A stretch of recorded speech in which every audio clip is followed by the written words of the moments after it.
Balik bansa na ang nasa 600 Pilipinong apektado ng giyera sa gitnang silangan. Sa kabila naman ng ceasefire sa pagitan ng US at ng Iran, hindi pa rin daw lumuluwag ang Strait of Hormuz para sa pagdaan ng mga oil tankers. Nasa frontline na balitang yan si Rainiel Pawin.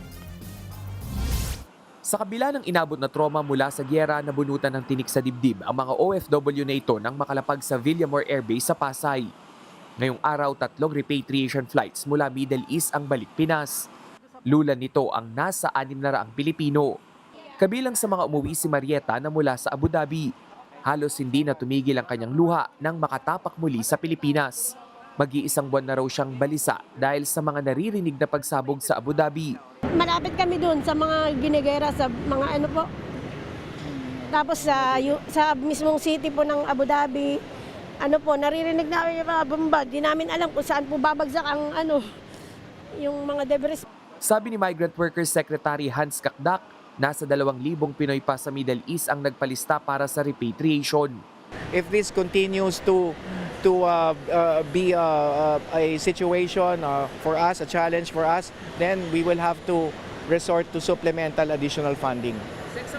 Nakamonitor naman ang DMW sa nangyayaring putukan sa Lebanon. Ito'y matapos bakbakan ng Israel ang Central Beirut. Ang kakaiba dito ay sa Central Beirut ang atake, usually nandun lang sa Southern Beirut. But having said that, wala naman napaulat na Pilipino nasaktan. Sa kasalukuyan, higit 11,000 Pilipino ang nasa Lebanon. Nitong Martes nagsimula ang 2 linggong ceasefire sa pagitan ng US at Iran. Isa sa mga napagkasunduan sa tigil bakbakan ang pagbubukas ng Strait of Hormuz.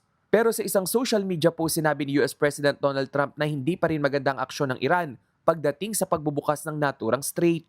Sa unang araw ng ceasefire, isang oil tanker at 5 bulk carriers lang ang nakatawid sa Strait of Hormuz, malayo sa pangkaraniwang 140 na barko kada araw bago magkagera. Bukas nakatakda ang unang round ng US-Iran dialogue para matuldukan ang gulo na nagsimula pa noong Pebrero. Para naman sa mga Pilipinong tripulante na naipit sa Strait of Hormuz, minamadali na rin ng DMW at DFA ang pakikipag-ugnayan sa mga Maritime Authority para sa ligtas na pagtawid ng mga Pinoy. So today we will endorse the corresponding list to the DFA para mapatupad na yung sinasabing passage out of the Strait of Hormuz ng mga barko na may dalang Pilipino. Sa nakalipas na 4 na buwan, nasa 300 tripulanting Pinoy mula sa Gulf, Red Sea at Strait of Hormuz ang sumailalim sa repatriation. Nagbabalita mula sa frontline, Rainiel Pawid, News 5. Mga kapatid, Ed Lingaw po, maging maalam at may pakialam sa mga napapanahong balita sa ating bansa. Para sa mas malilimang pagtalakay at paghimay sa mga issue at headlines, mag-follow at mag-subscribe sa social media pages ng News 5.